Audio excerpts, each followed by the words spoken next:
And I'm going to give you a formula that you can use with all your employees. I'm going to give you in less than 2 minutes an unconventional business plan. And I'm going to ask you 3 or 4 quick questions. First question I'm going to ask you, if you were starting out brand new tomorrow morning, knowing what you now know, what would you do differently? Just scratch down 1 or 2 words if you happen to have a pen. I know it's early in the morning.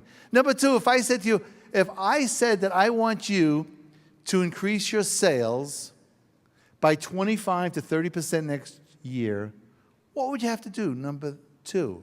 Number 3, what's your battle cry? What's your slogan? What's your rallying cry to get people behind you? How many of you have a battle cry or a slogan in your company? A few of you. Does it not work? Absolutely.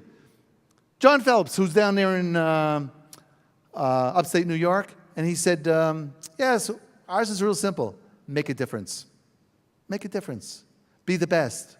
What's your slogan? Number 4 on the back of this napkin is, what are you doing daily that's a waste of time, waste of money, waste of energy, that's impeding you from doing number 1, 2, and 3? Remember, you got to take what I've got in front of you, that handout, that blueprint, whatever you want to call it, this napkin. People say, napkin is nonsense. How many of you here have ever done a deal on a cocktail napkin in the lumber yard?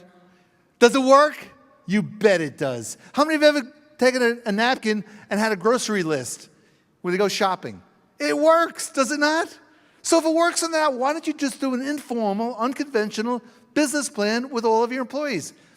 Toledo, Ohio has a American Corporate Hall of Fame.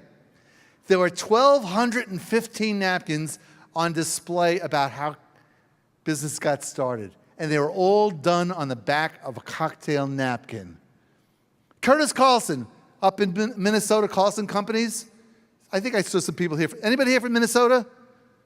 Oh, there's the Minnesota. Well, you know Carlson Companies, don't you? So I'm talking to Curtis several years ago. And I said, Curtis, what's the secret to your success? He had $4 billion in the bank.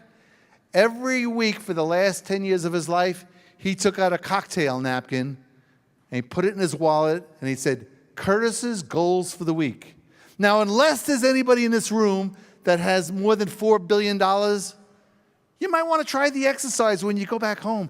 It does work. When it's in writing, you have a prayer. When it's verbal, you have nothing but air.